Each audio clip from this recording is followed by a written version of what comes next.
Welcome to episode 2 of A Lyrical History of 17. This series will eventually cover all official Korean and Japanese releases by the group, and the focus of these videos is on their lyrics, repeated imagery and themes, and also the way their lyrics have evolved and developed over time. This episode is going to focus on 3 albums: Going 17, AL1, and Teenage. And through these albums, we see a real transformation of 17. We see so much growth and development. This era is a real coming of age that leads into the 17 we know today. So let's jump in. Going 17 is an exceptional album. Unlike other 17 mini albums, Going 17 has a huge variety on it. It's a lot more like their full albums in that instead of feeling like a single vibe, it feels like a journey. It's also exceptional in that it marks a turning point. We get a deepening of certain themes that we've seen before, but we also get a lot of new things introduced here. New lyrical themes, new levels of imagery, and overall we get more mature and thoughtful lyrics from 17. To me, Going 17 really is a transition from the early 17 into what we're going to see in the next several albums. The album begins with the mixed unit song, Beautiful. If optimism were a song, it would be Beautiful. It's so full of joy and affection. The lyrics play on a lot of contrasts. It's cold out, but you're still in a good mood. Throughout the song, we have the contrast between the busyness of the outside world and the happiness of their inner world as they think about their loved one. The track is a beautiful reflection on how having love in your life can make everything better. Even if their days feel repetitive, even if people around them are rushing everywhere, because they know they can come home to their loved one, their days are beautiful. Paradise, as the song defines it, is being together with their loved one forever. I love the reminder that it's the little things in life that can make us the happiest. The song picks up on the theme of quality time that we have already seen from 17. This idea that the way we find happiness in life is by spending time with the people that we care about. The song also introduces a theme that we're going to see throughout the album, which is one of gratitude.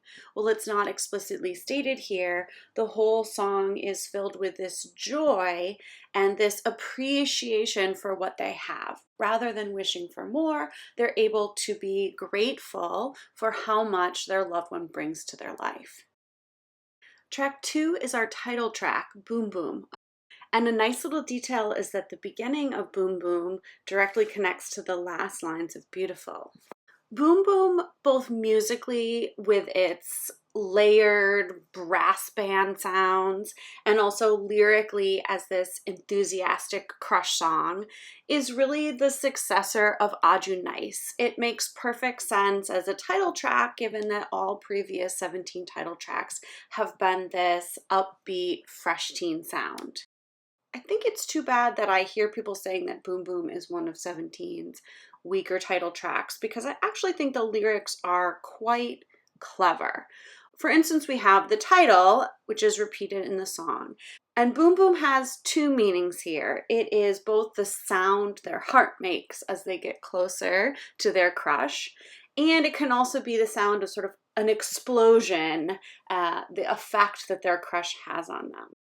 The lyrics have a lot of clever wordplay around the physical way they feel around their crush. So because their heartbeat and their breathing are effective, Coop calls their crush, "You're my biorhythm." And Vernon uses this metaphor for his brain being like an overloaded computer. Dino is back with another equation metaphor, here the opposite of the one we saw him using in No FUN. Boom Boom doesn't add a whole lot more to the fresh teen themes that we have seen before. It shows them, nervous and tripping over their words like we had seen in Pretty You. It shows them rushing off to meet their crush like we saw in Aju Nice. But it's just a really fun song that picks up where Aju Nice left off. Honestly, I think why it gets a bad rap is Boom Boom here feels like a continuation of what 17 had been doing, while the rest of the album feels like a step forward. The album as a whole is really incredible, and a lot of the other songs on here have become real classics in the 17 discography, so unfortunately I think Boom Boom gets left a little bit behind. The third track is Performance Unit's Highlight.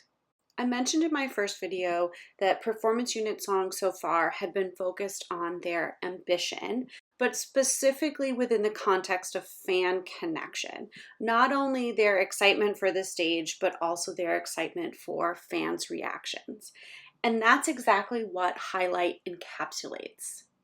The emphasis is on connection across time, connection across distance, and of course, connection through the act of performance. The title itself refers to the electric moment when fans and artists on stage come together. As they referred to in the first two lines, this idea that those who perform on stage can be a light to the audience, and at the same time, the audience can reflect on and give light to the performers. I've also always imagined the word highlight as referring to the spotlights on the stage, something that only happens during a performance that requires both an audience and an artist. We also, in the pre-chorus, have this beautiful idea, just like the sky lightens when the sun comes, fans and their artists become more like each other, bring light to each other. There are a lot of ideas here that we're going to see in other places in the album. For instance, the line, "I want to make you smile like the spring," seems like a foreshadowing of the last track, Smile Flower. We also have a lot of things that feel very connected to other Performance Unit songs that we're going to see later, like I Don't Understand But I Love You. Like a lot of Performance Unit songs that come after this, Highlight casts this relationship between fan and artist in very romantic language. We're becoming more like one another, we'll become one in the end.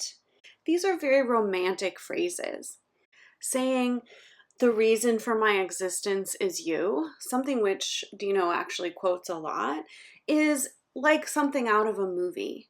And yet at the same time, it's true from an artist's perspective. Without fans supporting them, they cannot continue as performers.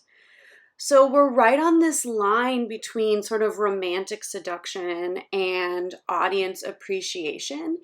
Somehow Performance Unit manages to make it a meaningful expression of their commitment. Performance Unit has talked about how Highlight is the first song that really connected them to a specific identity as a unit. And it's easy to see why. Highlight has all of the things we expect from current Performance Unit.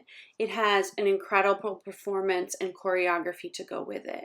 It utilizes all of the members' voices very well. And it has this beautiful message of fan connection.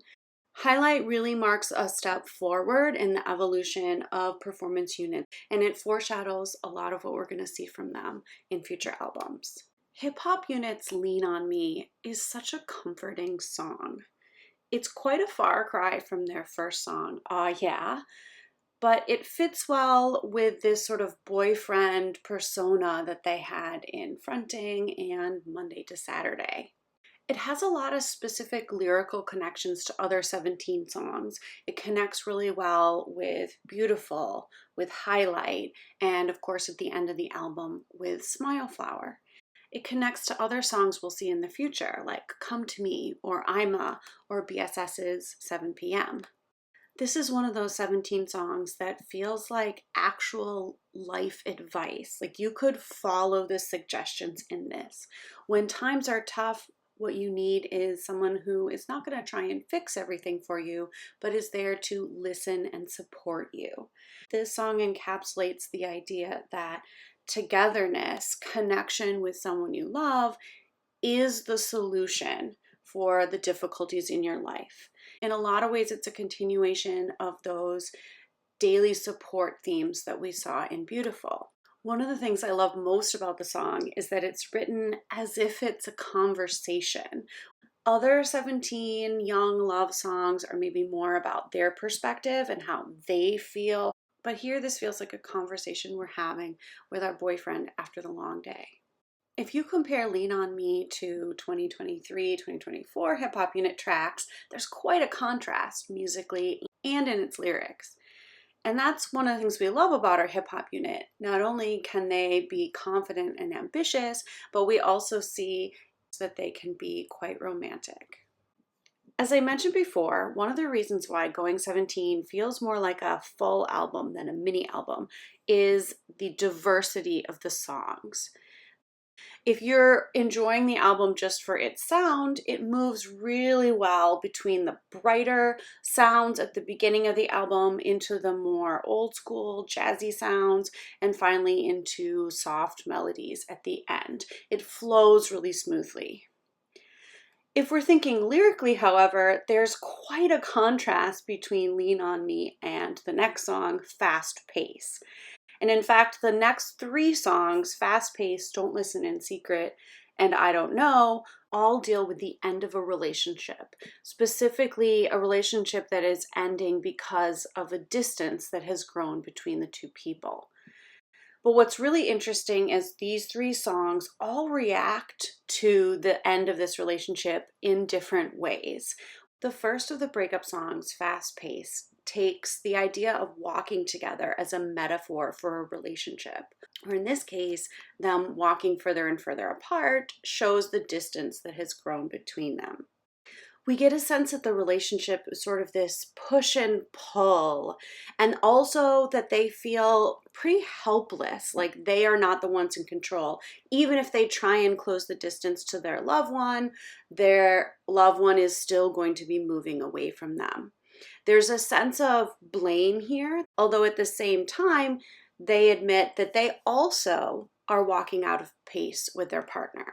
Of 17 songs we've seen before, Fast Pace is most closely connected to No Fun, in that both songs blame the other person and find no joy in the relationship anymore. However, unlike No Fun, and like the other two songs that are coming, Fast Pace has a strong sense that they don't want the relationship to end. Even though they're unhappy, they can't quite bring themselves to admit that the relationship is over or should be over. It's interesting that the song's explanation for this distance in their relationship is actually the opposite of some of the things we saw in Fresh Teen songs. So unlike in Aju Nice and Fast Pace, their familiarity has turned into boredom. Unlike in Pretty You, where they were happy to be melted, here it's almost like they liked the person too much and all of those initial feelings have gone away too quickly. Fast Pace is a really jarring song to listen to right after Lean On Me. While Lean On Me is filled with support and emotional intimacy, Fast Pace, they seem unwilling to do anything to fix their situation. They know what the problem is, but it's easier to blame their partner than it is to try and figure out and confront the difficulties between them. The song has a really realistic mix of attachment to the other person, but also bitterness towards them that I think is pretty common near the end of a relationship. Vocal units Don't Listen in Secret seems like the next step after Fast Pace. Clearly the relationship has ended and they're looking back on how things could have gone differently. And just like in Fast Pace, the difficulty in the relationship is the distance between the two, not being able to truly share their feelings with each other. And now after the breakup, they still want to offer something. Don't Listen in Secret connects to songs like Hit Song and Love Letter, where the song itself is a gift or a message to its recipient. It's this final song to their lover, which they hope will be listened to in the future. So in this way, the song almost feels like an indictment of fast pace, where they've realized that they should have taken action earlier, but now at least they can take action by offering this final gesture of love, the song itself. Don't Listen in Secret also foreshadows future vocal unit songs like Dust and Pinwheel, where they proclaim they will continue to be dedicated to their lover even after the breakup. This is the first breakup song for vocal unit as a whole. All of their previous songs had been very positively romantic. So this marks a change for vocal unit in some ways, and we see how well suited their voices are to this type of emotional, desperate longing. But at the same time, it does stay true to vocal unit's focus on the romantic side of things. I Don't Know is the second mix unit song on the album, and it definitely feels like the opposite of Beautiful, the other mixed unit song. Beautiful is full of confident affection, and like the title suggests, I Don't Know is filled with doubt and uncertainty. I Don't Know paints a really bleak picture of a relationship. In Vernon's lines, he also talks about how there could be more good times for them in the future, and yet we're back to the same conflict we saw in Don't Listen in Secret and Fast Pace, where the distance between the two lovers have grown, but nobody seems willing to do the difficult thing and trying to break the silence and make a reconnection. There's two main differences in the way I Don't Know presents the breakup. The first is that unlike Fast Pace or Don't Listen in Secret, in I Don't Know, they seem to think that their lover wants to break up and that they themselves are the ones who lack the courage to do it. The other key difference is that in the outro of I Don't Know, they actually admit that they don't want to give up their lover. So we get an actual change in the song where instead of saying, I don't know, they are saying, no, this is what I want to happen. And yet, at the very end of the song, they're still back to that same idea. They're stuck wanting to change things, but in so much doubt and uncertainty that they're not taking the steps themselves. I Don't Know really captures that heartbreaking difficulty of when you know what you want to do, you know what you should do, and yet you can't bring yourself to do it. In addition to these three breakup songs contrasting with and almost commenting on each other, these three songs also interact really interestingly with other songs on the album. Fast Pace feels like a contrast to Boom Boom. While in the title track they were racing towards their love interest, in Fast Pace they feel like no matter what they do, they can't close the distance between them. I Don't Know and Beautiful are also polar opposites.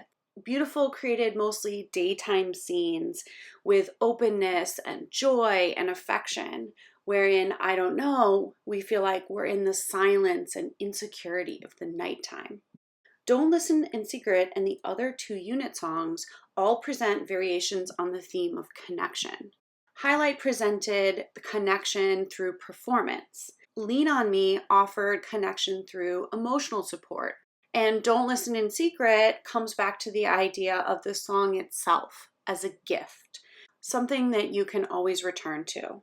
The album as a whole can be seen as a reflection on what it means to be together and stay together with someone. We can see the breakup songs in some ways as a cautionary tale. Here's what you don't do in a relationship. And the other songs remind us of the benefits and positive moments. The final track on the album is the first whole group ballad, Smile Flower. And even years later, Uji has talked about how Smile Flower is a song that he's proud of the lyrics for. And I completely agree. The lyrics in Smile Flower are poetic and sincere and very touching. The song is built around the idea that the fear of losing something, in this case, the fear of losing Carrot's love, can actually lead you to appreciate that thing more. Throughout the song, we hear about how important it is for them to always be happy with carrots.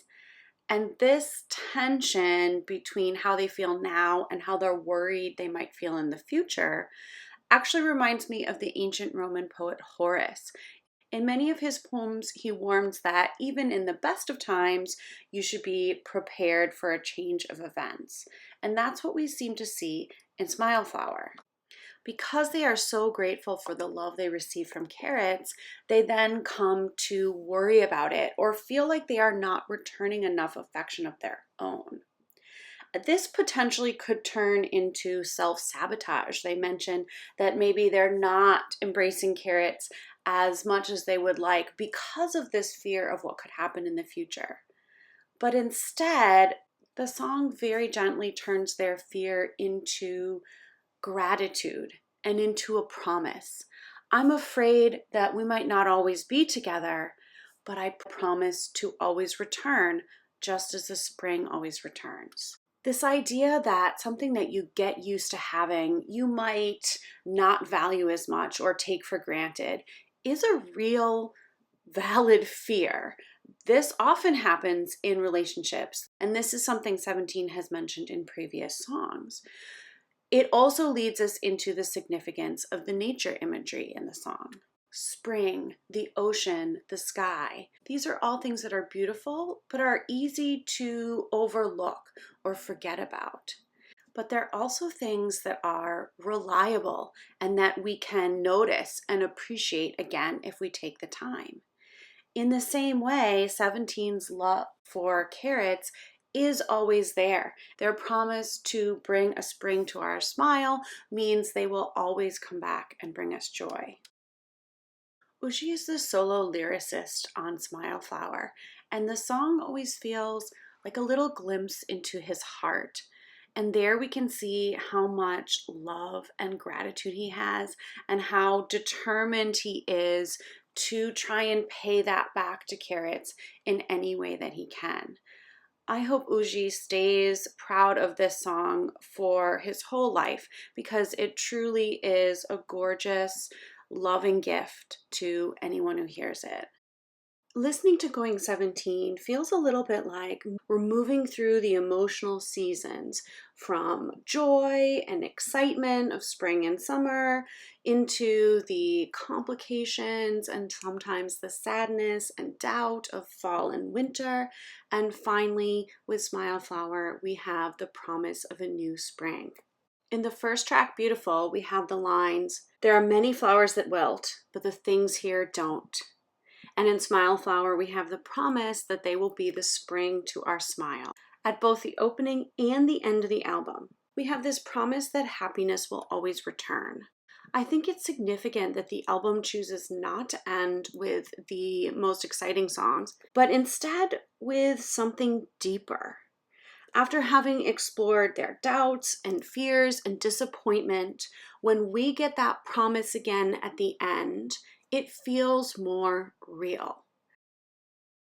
Themes that were introduced in Love and Letter, themes like reflection on the past and anticipation for the future, connection despite distance and connection over time, the importance of togetherness, these themes that we have seen before deepened in Going 17.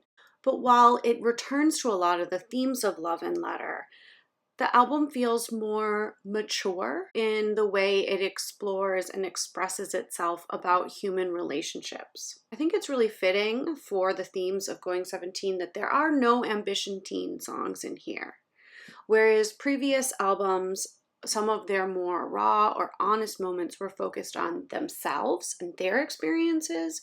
Here, all the songs in the album are focused around some type of relationship. Going 17 is exploring the difficulties and the joys of what it means to be in any type of long-term relationship. Going 17 as an album has always felt to me like a real transition point in 17's discography. It is very rooted in early 17 themes. The title track Boom Boom fits in really well with the title tracks that came before it.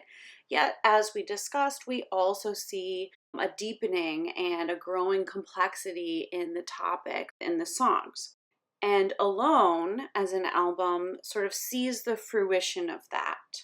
One of the main themes in the album is being overwhelmed by emotion. There's a lot of new feelings and ideas to navigate.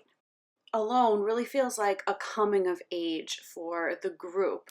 From the very first notes of the song, you can tell that Don't Wanna Cry is going to be different from all of the 17 title tracks that came before it. Uji has described Don't Wanna Cry as the first of a adolescent period for 17. After having done 5 title tracks of Fresh Teen Young Love, they wanted something different. So here we have the very first 17 title track that is actually a breakup song. Unlike the songs in the previous album, the main theme in Don't Wanna Cry is their denial. They don't want to admit that the breakup has actually taken place. And that's where the title comes from. They don't want to cry. That would mean giving up their search for their lover. I love when a song slowly reveals more information or more emotions over the course of the lyrics so that we end up in a different emotional place than we were at the beginning. And that's what Don't Wanna Cry does really beautifully. The first 2 verses and choruses keep us pretty much in the same emotional state. We hear about how upset they are that their lover has left. We hear sort of an unwillingness to think about the fact that the breakup could be real. We get this lovely streetlight choreography that matches perfectly with S.Coop's lines about the road. And we've seen 17 use walking on a road as metaphors before. And here it represents the way in which grief can affect how you perceive things. So a road that normally would feel familiar now feels strange. In the second pre-chorus, we start to get a change though. Unlike the first pre-chorus, which talks about holding back tears to go find their lover, in the second pre-chorus, they admit tears are building up and start to blur my vision. So they're having a harder time controlling their emotions. Their feelings are starting to well up and overtake them. The bridge builds on this even further. We get the contrast between what they're saying and how they actually feel. And we find out that they have to keep saying these lies to themselves as a way to keep themselves going. And finally, at the end of the bridge, perfectly matching this dramatic choreography, we have the truth finally comes out. They don't feel like they can live without their lover. And after that final honesty in the bridge, the last chorus just hits differently. Don't Wanna Cry takes us on this emotional journey into the truth of heartbreak. It's such a beautifully vulnerable song. Their choreography and their performance of the song, of course, go along so well with the lyrics. And it's easy to see why this song brought them a lot of attention and why we still consider it a classic 17 title track. Track 2 is vocal unit's Habit. And this song seems to be the next step after Don't Wanna Cry. They're no longer in denial that the relationship is over. In some ways, they're wishing for themselves to move on, but they're feeling stuck. The lyrics paint a really relatable picture of somebody who sees their former lover happy without them. We can understand that feeling like you're the only one who is suffering after a breakup. They describe how they're torn between wishing they could go back to a time when they were with their lover, but also at the same time knowing it's over and wishing that they could move on. They're stuck because they've developed this habit. They can't stop calling or wishing for their former lover. Habit is a great example of the fact that you don't need elaborate metaphors or fancy language in your lyrics. If your lyrics can get at an emotional truth and if the performance of them is compelling. Habit story is pretty simple, and yet it is very heartbreaking when we hear it. The lyrics, the emotional performance, the quality of their vocals, and then the interaction with the track itself just make this an exceptional song. Don't Wanna Cry begins in denial. Habit shows us being stuck in heartbreak. And hip hop unit's If I explores another aspect that is common in breakups: regret. In songs like Don't Listen in Secret and I Don't Know, we saw 17 grappling with regret over not being able to stop a relationship from ending. And If I is sort of the step after that. The relationship is clearly over, and now they're filled and overwhelmed with regret over things they did not do. We have the use of walking together as a metaphor for the relationship. But unlike previous songs, here it's not an issue of catching up to somebody, but in fact, they're off the path. The song also introduces drowning, a metaphor that we're going to see used in several other songs on the album. In this case, drowning is a metaphor for being overwhelmed with regret. We see them again and again going back to the things they wish they had done, or at the end of the song, the things they would do differently. For me, the most striking part of the song is the change from If I, which they use in the verses, to If I Could in the pre-chorus. When they introduce If I in the verses, there's a suggestion of if I had done these things, would the relationship still work? But in the pre-chorus, we get If I Could. Grammatically, this is what we call a contrary to fact conditional statement. That could is telling us that this is not something that is possible. So the regret in the song is emphasized by that if I could, where we know that the truth is they can't. They can't go back and do anything differently. If I is really different from anything that we had seen from Hip Hop Unit up until this point, although it certainly foreshadows Trauma and other of their songs in the future. But the song fits super well with the concept of the album as a whole, and as always, we appreciate seeing these different versatile sides of the different units. Performance Unit Swimming Fool marks a transition in the album away from songs of heartbreak. In If I, we saw drowning as a metaphor for being overwhelmed with emotion, and it's very similar in Swimming Fool. Here, swimming is being used to symbolize the struggle and almost lack of control that can come from falling in love. Just like somebody swimming might feel overwhelmed by the waves or feel like it's hard to catch their breath, those same physical sensations could apply to having a crush. There's some fun lyrical moments in the song. I like the sound play that we get from a couple of repetitions. So in these lines, the repetition here emphasizes that their tongue is tied. It's hard for them to speak. In the second verse, the word wet gets repeated a couple times, emphasizing that they're sort of drenched or soaked in their love. Verse 2 ends with this fun image of them like swimming under a hot sun, where their love interest is both the sun shining on them, but also the waves surrounding them. So we get a sense of them being completely surrounded by their emotions. So while Swimming Fool doesn't connect to the heartbreak in the previous songs, it does connect to that lack of control that can come with love, that feeling totally overwhelmed by your emotions, in this case, in a positive way. My Eye is really the exception to most of the themes on the album. It is focused not on a romantic relationship, but on a very different type of relationship, the one that you have with yourself. As a duet between June and Theate, it takes the form of a conversation between different parts of yourself. The simplest explanation is that June's lines represent your past self. We see him wishing to make progress, wanting to move forward. And the lines, I desired you, might represent a desire we have in ourselves for some future better version that we want to create.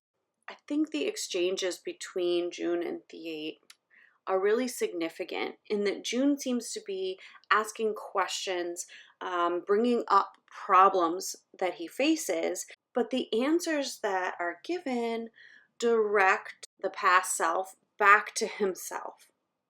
When will I be able to succeed? June asks. And the answer is essentially, be honest with yourself and you will find your way. The chorus seems to both confirm and also confuse this theory of past and future selves, because June says, I was your yesterday, seeming to confirm that he represents the past, but The8 says, you were my future. Possibly this is suggesting the way that your past can become your future. Things that happen to you shape what happens in the future of your life. And we might see this confirmed in the portions of the choreo where both The8 and June take turns symbolically controlling each other. So we can see this as symbolizing the way that your past actions can dictate what you can do in the future, but also your hope for the future can drive you to change what's happening now. Overall, the message seems to be that past and future are inextricably linked and depend upon each other. All versions of ourselves need each other in order to continue. This seems to be confirmed in the lyrics to the Chinese version, which are a little bit different than the Korean version.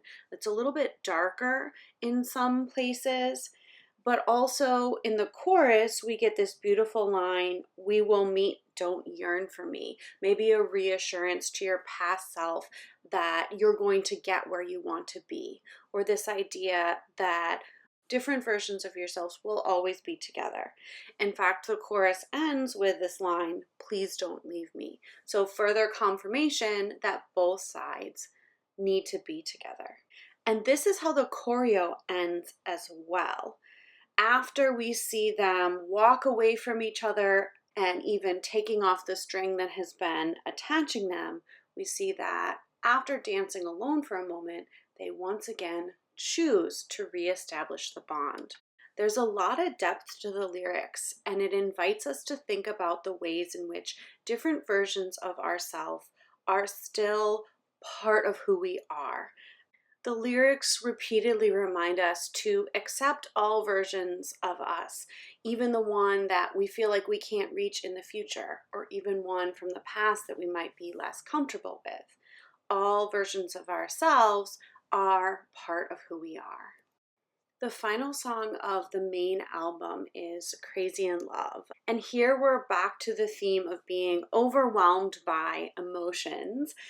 In Crazy in Love, of course, they're overwhelmed with a new love. There are a lot of specific lyrics that can remind us of how they felt in Swimming Pool, this idea of drums inside of them, being overwhelmed with emotions being compared to waves. And there's also references to a number of other songs, this idea of commitment over time that we saw in Smile Flower, or being apart and yet being able to be together like we saw in Monday to Saturday or Highlight. In these lines, we even get a possible connection to My Eye. These lines in verse 2 remind me of Pretty You, once again bringing back the idea of melting as a symbol for falling in love. Crazy in Love also introduces the idea of a love story as like a TV show or a drama. And this is a theme that we'll see in future songs as well. Other than rock, Crazy in Love is the first 17 song that is a love song, but that's not fresh teen romance or breakup. It is a separate category, what we might call 17 sexy songs like Good to Me or 24 Hours. It feels right that on a coming of age album where they're exploring different emotions about love and navigating different feelings, that we would get a love song with a sexier edge. While the main part of the album ends with Crazy in Love, there are two songs that are only available on the Alone CD, Who and Check In, and I do briefly want to talk about them. From a thematic standpoint, it makes sense to have left these off the digital album because they are separate from the themes of love and navigation of emotions that we saw in the other songs. Who is another performance unit track. It's written by Hoshi and Dino. And in it, we see the ambition that we saw from Performance Unit in some of their early songs like OMG. The lyrics are all about how Performance Unit is going to continue to show new things, that if you think you know what to expect from them, you're going to be mistaken. In this way, it fits really well with what Uji said. This album is a step forward for 17, wanting to show a new side of themselves. Personally, I think there's some great lines in Who, and we love the confidence that it shows from the Performance Unit. I love the contrast in the chorus between calling themselves enigmatic, which essentially means mysterious or hard to understand, but then also saying that they can't hide it, that they're going to reveal themselves. So they're enigmatic not in that they are mysterious, but more in the sense that you can't figure out what's coming next. Performance Unit is always going to be showing something new. That's their promise. The other extra track is Hip Hop Unit's Check In. The message of Check In is that 17 is traveling all over the world, checking in at all of these different places. And of course, not only are they checking in these places, we get a sense that travel for them leads to inspiration. As they travel to more places, their mindset is growing, and then they're going to be able to return that to fans. I love that we once again get to see the different personalities of the hip hop unit in their different verses. We've got Vernon sipping his juice and turning his boredom into inspiration. We've got Ascopes who's using the contrast between the people on the ground and him in the air to suggest how much success 17 has accomplished. We've got Wanu using luggage as a metaphor for all of the extra thinking and baggage that he wants to leave behind. And Minkyu, on the other hand, the only thing he's packed in his bags is his excitement. So Check-In is just a really fun ride with the hip hop unit. These two songs show us that while for the official album, they're curating their song choice to fit into the theme of relationships and navigating difficult emotions, Ambition Teen has not gone away. While they might not be putting it front and center in their albums, these themes of success and growth and confidence are still present in the music that they're writing. Overall, I think Alone really succeeds as a 17 mini album in exploring a theme in a number of different ways and creating a set of songs that all sound and feel great together. It definitely marks a step forward in the image that the group is presenting and the type of topics that they are choosing to explore. In episode 1, I talk about how their first album, Love and Letter, brings together and expands on the themes that we had already seen in 17's albums. The second full album, Teenage, does the same thing. Since the previous two albums had been exploring new themes and styles, Teenage does not mark a shift in their career. It is, however, a declaration that changing and growing both musically and thematically is going to be the norm for 17. Constant reinvention, constant experimentation is their brand. The title of the album, Teenage, doesn't make sense in reference to the members themselves, most of whom at this point were on their way out of their teenage years, nor do the topics of the songs deal with typical teenage experience.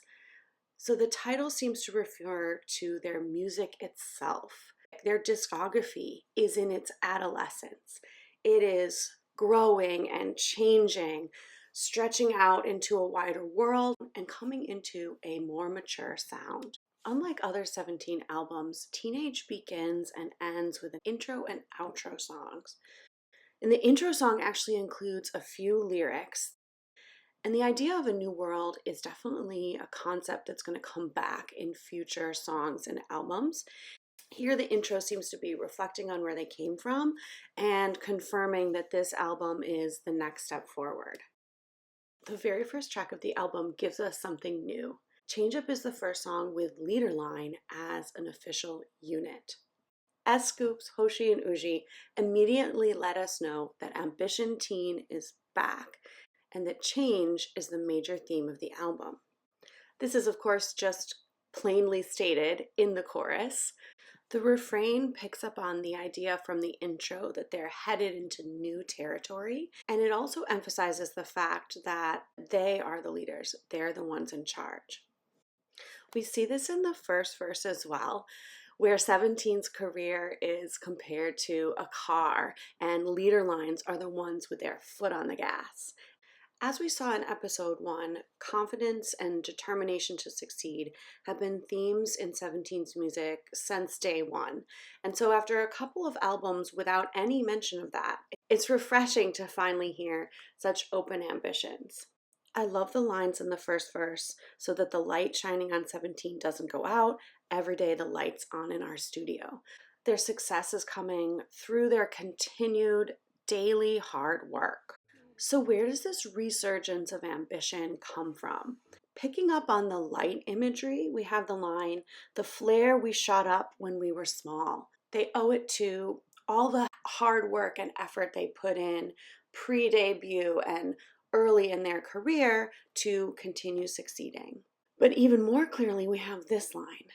They feel like they have already reached their initial goals. And so what's the choice? Obviously, to keep pushing forward to greater heights, to a new world.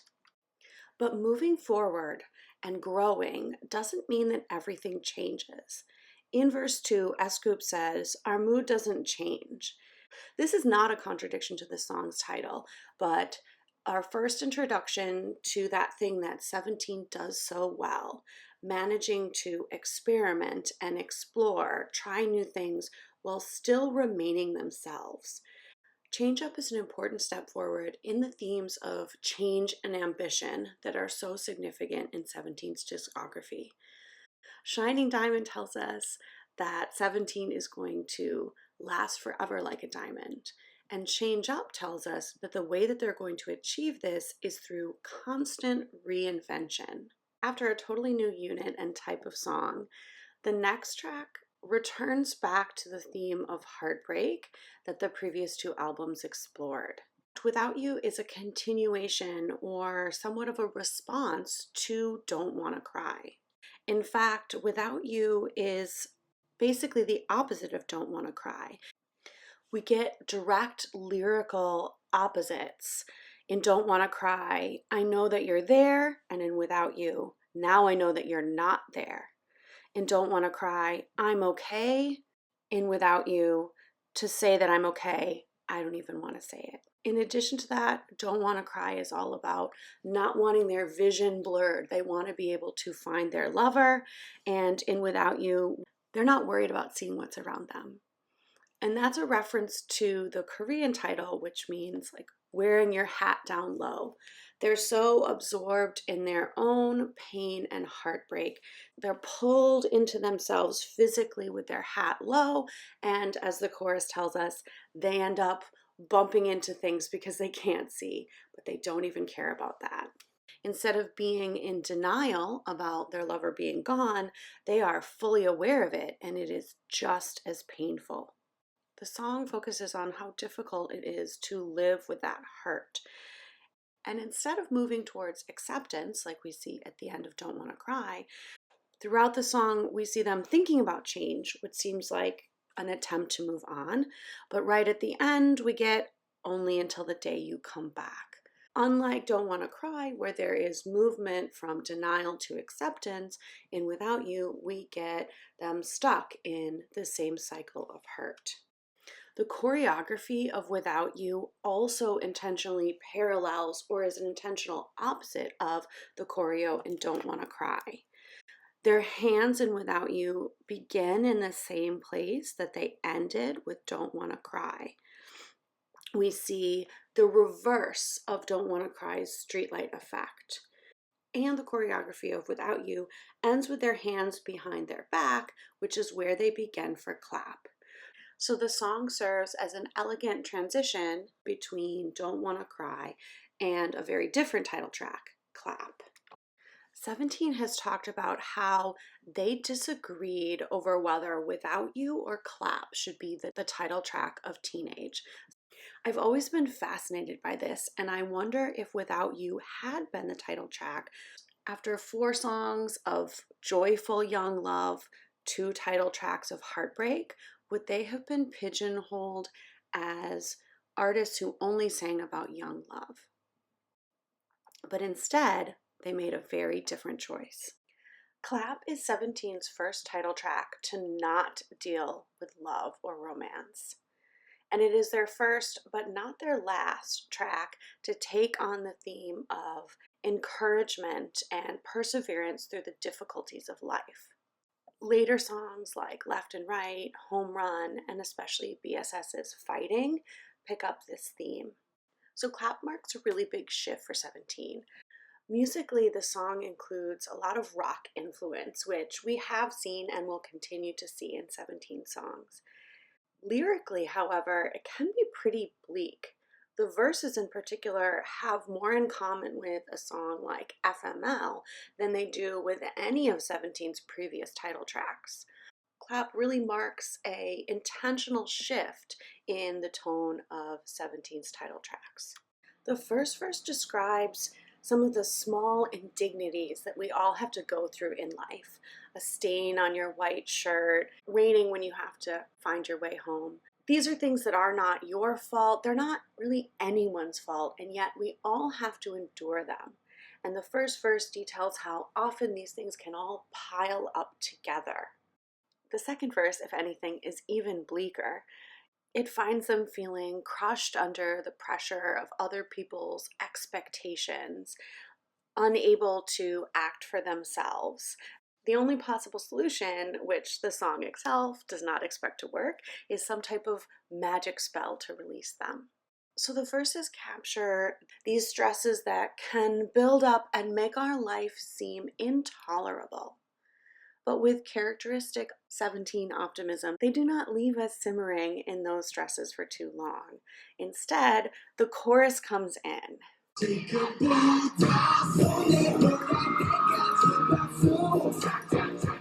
And what does the chorus offer?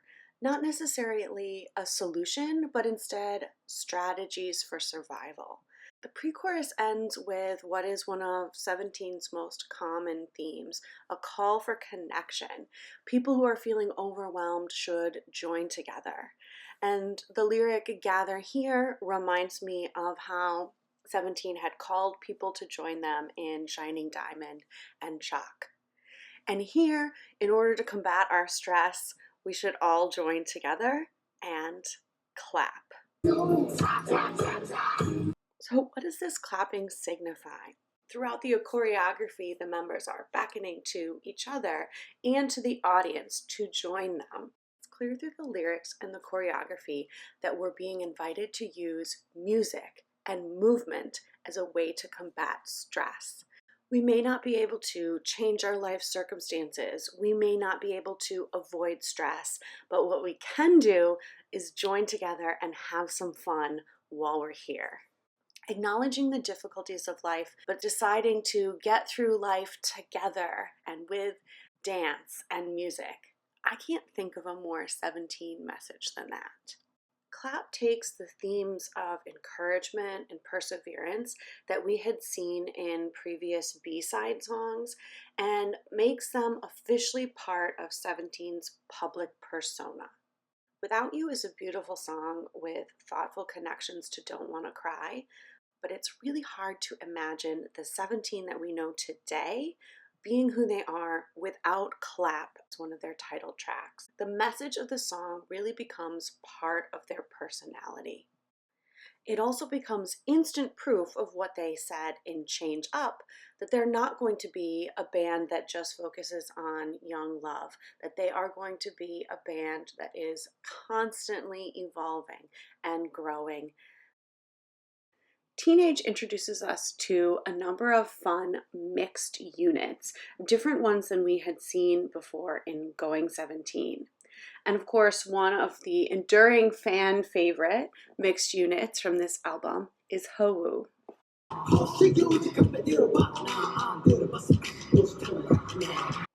It's interesting to have a Hoshi Uji subunit when Teenage also introduced us to the leader line subunit. Only one member difference between the two, and their songs have something in common. Both songs are confident, even boastful, but the vibes and the energy of them are very different.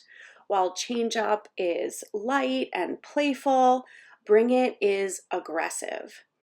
And as we saw, Change Up focuses on their experiences and their career, while Bring It casts our two captains as if they are the protective detail, there to defend 17 and Carrots.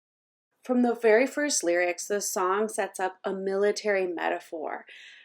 Hoshi and Wuji become officers or secret agents on a mission together. And we see the militant attitude throughout the lyrics.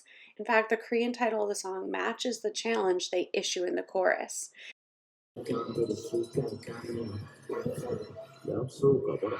As they say, shoot me and go. They're so confident in their abilities that they're even inviting challenges, inviting people to attack them.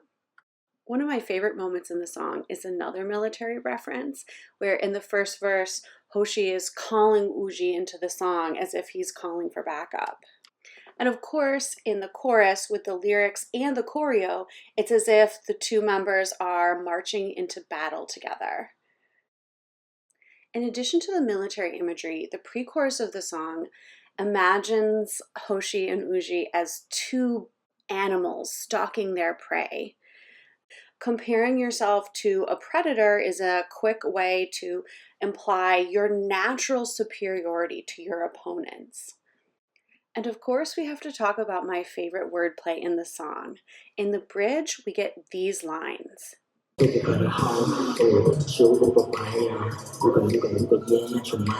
These lyrics not only compare Hoshi and Uji to a storm that's about to descend upon their enemies, but is also a clever play on their two names, Ho Woo, Hoshi Uji.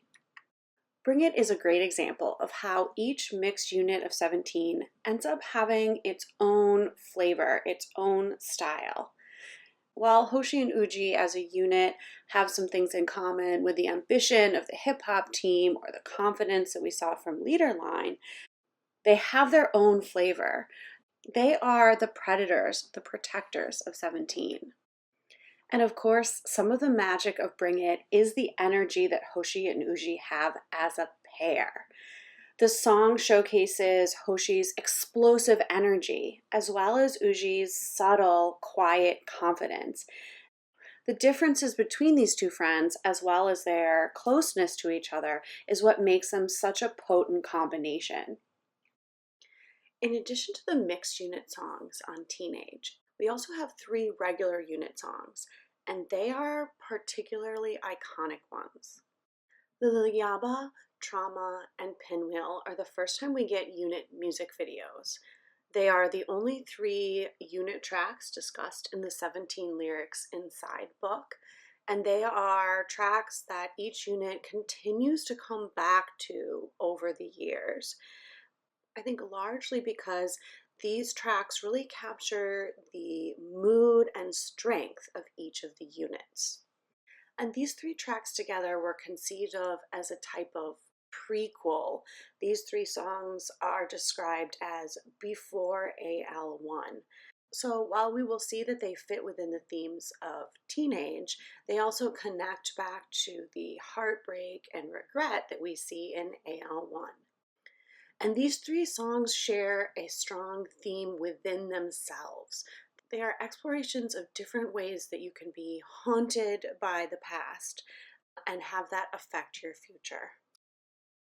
The first unit track, Performance Unit's Lilili Yabbay, could be about a literal haunting.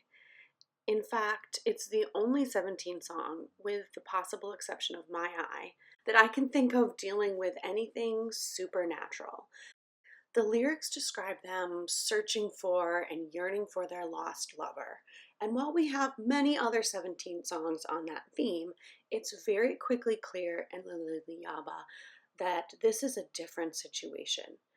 The lyrics repeatedly emphasize that their connection to their lover is spiritual, emotional, anything other than physical. They're only able to reach their lover through dreams, through dance, and at a specific time, the 13th month.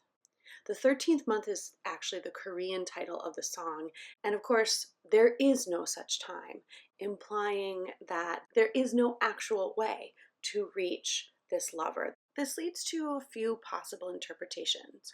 One is that there is some type of magic or supernatural at force here. They and their lover are somehow caught in different dimensions and have to find some way to reach each other. Or perhaps more likely, it's death itself that has separated them. The idea that they can only reach each other in a place outside of time reinforces this, as well as the costuming choices for the unit music video. The color white, the color of mourning, as well as their almost corpse-like makeup, suggests that they are perhaps in mourning for their lover, or that they themselves are the deceased ones. The lyrics actually make a lot of sense when read with the idea of a ghost separated from their lover and trying desperately to reach out to them. Interestingly, the most repeated phrase in the song, Lilili Yabbay, has no particular meaning. It's not a phrase in any language. It serves almost as a spell or incantation, as if with the phrase Lilili Yabbay and their dance, they're going to be able to summon their lost lover. Regardless of how you take the lyrics, the song fits in really well with the haunted theme of the other unit songs. They are unable to overcome their love for this person they have lost, and it keeps them reaching out again and again to someone they cannot actually touch. Lilili Yabbay also fits well with the theme of experimentation in teenage. The eerie, desperate mood of the song is very different than their previous tracks. And of course, Lilili Yabbay is most famous for its performance, and rightfully so. This choreography is so creative, with all sorts of small touches that invoke the passing of time and their desperate reaching for their lover. And of course, it's powerfully and exquisitely executed by the members. There's good reason why Lilili Yabbay is viewed as such an important song for the performance unit. It truly captures their potential as a unit, the creativity and passion with which they can execute a song. While Hip Hop Unit is more famous for their loud, ambitious tracks, they are also responsible for some of 17's most thoughtful and darkest songs. And Trauma is a great example to that. The power of this song lies in its honesty and vulnerability. The members lay open the fears that they carry with them, the fears that are haunting them even within their success. In this way, the song reflects back on the helplessness and regret that we see in AL1, but it also sits really well within the themes of ambition and growth in the Teenage album. The verses and the pre-chorus are deeply personal to the members. In the first verse, Vernon is describing how his sense of isolation and alienation that he felt in childhood led him to pursue being an idol. He felt trapped and was looking for a way out. However, he's found that even within his success, he is still isolated. In verse 2, Wonu is also feeling isolated. But unlike Vernon, who is coping through fantasy and distraction, Wonu describes being in a constant state of self-reflection. He's constantly trying to find out what his purpose in life is. But as he describes, this constant search is not getting him anywhere. It's not necessarily himself that he needs to understand, but something different that he needs to move forward. Scoop's lines focus on how, as their success grows, his anxiety and sense of duty have also grown. Instead of being able to enjoy their expanded success, He instead feels more pressure and more burden. As he says, the larger the stage gets, the smaller he feels. Mingyu sings the chorus, and he is the one member that doesn't reveal anything particularly personal about himself. Maybe that was a reflection of where Mingyu was at the time, or maybe he just didn't feel comfortable. But his chorus lines capture not only the problem in the song, but also the solution. He admits that he feels trapped and haunted by his trauma, but he also concludes, "I just want to sing." And that's the conclusion that all of the members come to in their verses. They feel isolated, overwhelmed, pressured, and all of them express a desire to reach out. They're using their music and their vulnerability as a way to connect. That's why while trauma is very bleak, it is also ultimately hopeful. The song expresses that the way that we get past our trauma is not by ignoring it, it's not by constant self-reflection, but it instead is through connection, and specifically musical connection. It might be surprising, but trauma is actually quite connected to clap. In both songs, music is a way to express and move on from the anxieties of life. Music is the path to connection. I can't leave a discussion of trauma without talking about the music video, which for me is one of the most brilliant 17 music videos, because the imagery is so subtle and yet so well done. For instance, we see the dryness in Vernon's room and the lack of furniture in Wanu's room, symbolizing their isolation. We see the light pouring in from the window on S Scoops to symbolize all the pressure of their continued success. And of course, most clearly, all the strings and ropes we see in Mingyu's room are suggesting the way that they are tangled and tied up in their trauma. I particularly love the last shots of the music video, when what we thought were 4 separate rooms, each of them isolated in their own problems, are revealed to be connected, mirroring the message of the song. For me, lyrically, Trauma is one of the strongest hip-hop tracks, combining a raw vulnerability with beautiful imagery, a catchy chorus, and of course, a message of connection. The last of the 3 main unit songs is vocal unit's Pinwheel. Pinwheel, along with Habit and Don't Listen in Secret, forms what I consider to be vocal unit's perfect trilogy of heartbreak songs. These songs are all slightly different in their sound and in their take on the pain we feel at the end of a relationship. Pinwheel focuses on the idea that it is sometimes more comfortable to stay with a familiar pain rather than trying to move into the future. In the song's main metaphor, vocal unit is like a pinwheel, stuck repeating over and over their emotions over their lost lover. They can't quite bring themselves to admit that they might be at fault, and they're also unwilling to move on. Instead, they're more comfortable staying in their own pain and hoping that their lover will return to them. Just like a pinwheel spinning in the wind, they are unable to make any progress. The beautiful looping piano melody of the track reinforces this idea of cycling through the same emotions again and again. This constant replaying and nostalgia for their relationship, this wanting to stay in place, echoes Don't Listen in Secret, where they wanted their lover to continue to come back to the memories of the relationship.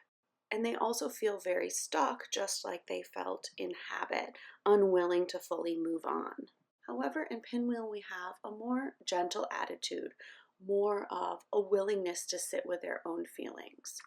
Of the 3 unit songs, Pinwheel is the least experimental or different from what the vocal unit has done before, but it does present a beautiful reflection on the ways in which we can subconsciously trap ourselves in our attachment to somebody, in feeling haunted over an interaction or a relationship, we can sometimes choose to stay in that rather than giving ourselves the chance to move on.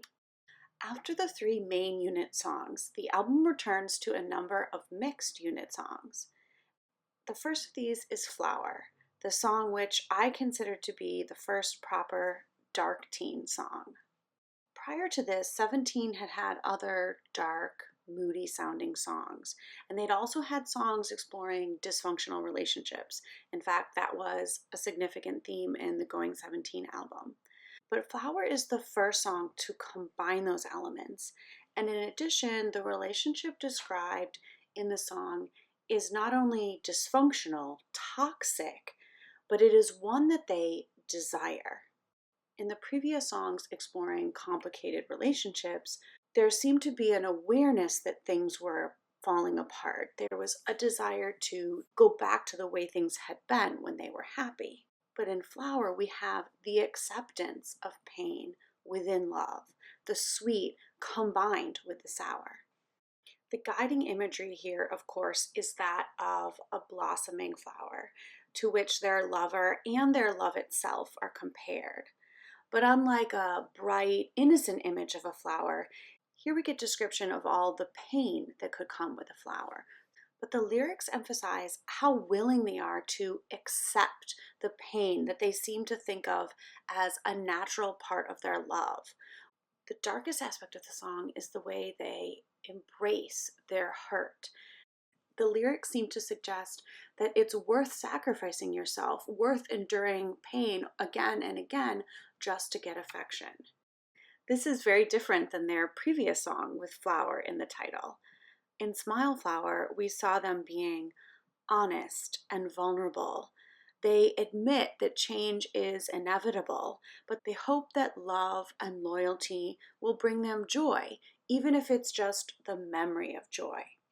Instead of expecting love to come with pain, they are reaching for a love filled with joy. Since the lyrics describe a relationship that they view as so integral to them that it's worth any amount of pain that is caused, one disturbing interpretation is that Flower is about the idol-fan relationship. Much as an idol might feel so indebted to their fans that they have to put up with anything, the song is self-sacrificing, valuing loyalty and beauty over health and happiness.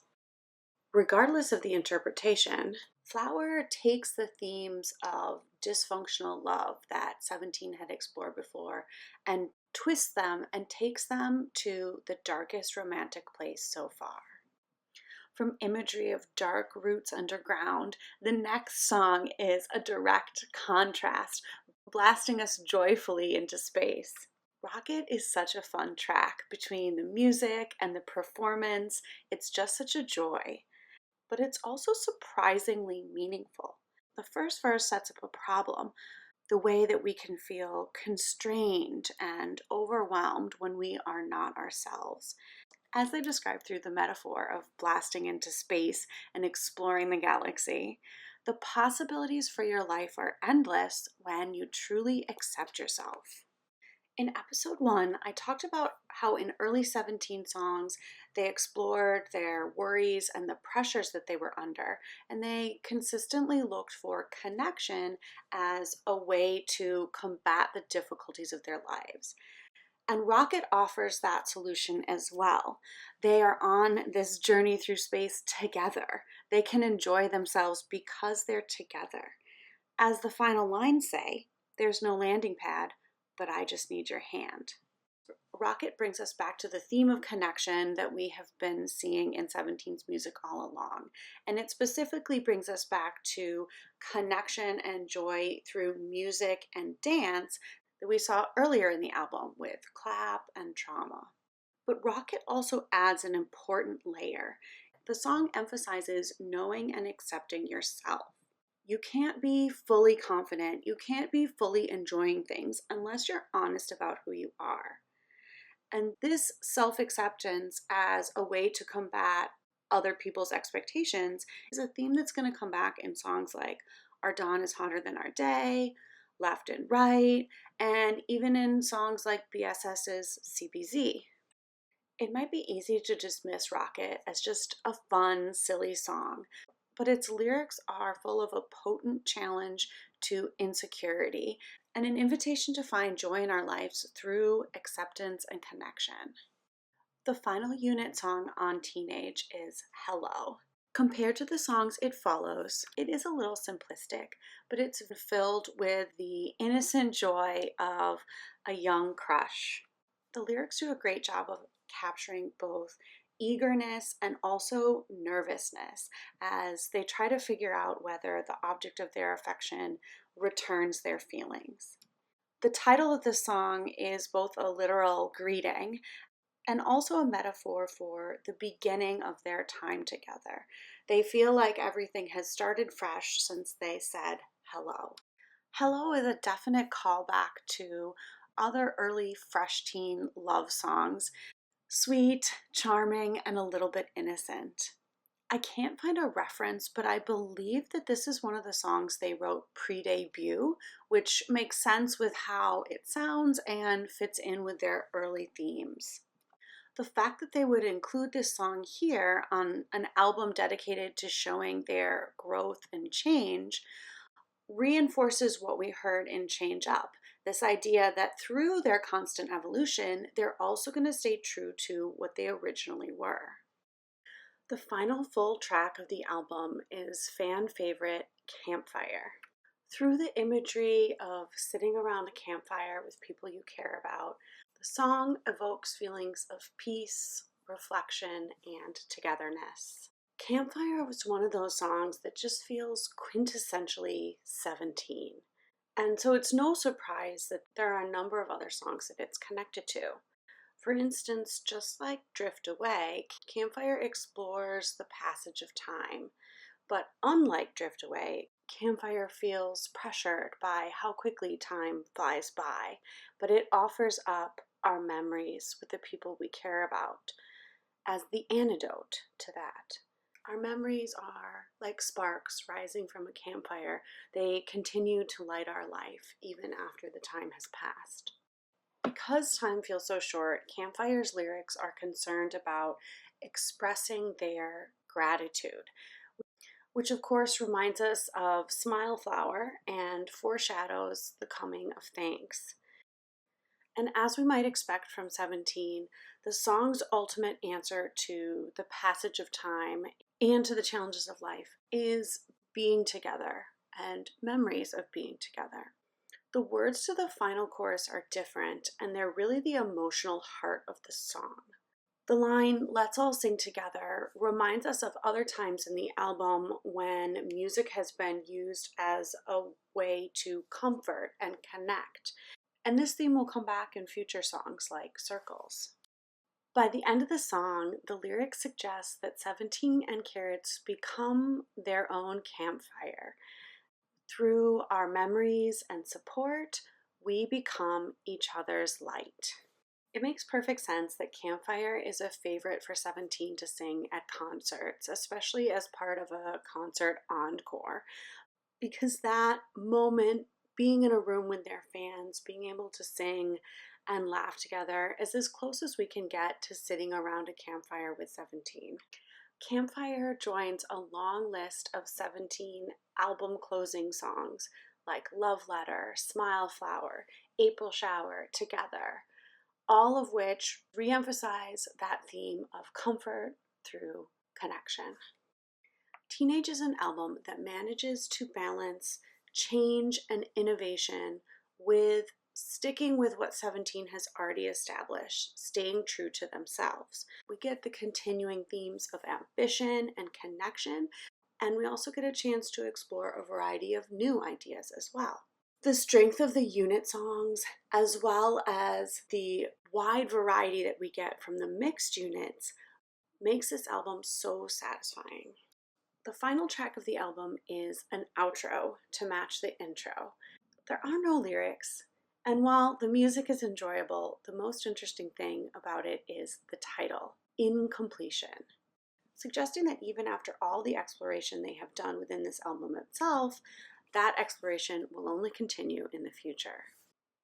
The era we've covered in this episode, with Going 17, AL1, and Teenage is a time of huge artistic growth for 17. We see them adding more variation to the themes that they are covering, moving from simple songs of love into explorations of more complicated relationships. We see more variety in the styles of music as well. Our fixed units in this time are experimenting or consolidating who they are. And this era has more experimentation with mixed units than at any other time. That's something I'd love to see 17 come back to on group albums in the future. The end of 2016 and the year 2017 were really a coming of age for the group. In my opinion, these albums are just as important as 17's earlier albums in establishing the group's identity as we know it today. While their early albums established Fresh Teen and their songs of connection and ambition, these albums capture 17's commitment to growth and change. The belief that their ability to survive and thrive as a group is based on their ability to always experiment and change. A group that stays true to what they have already done, is also determined to challenge themselves, is very much the 17 we see today.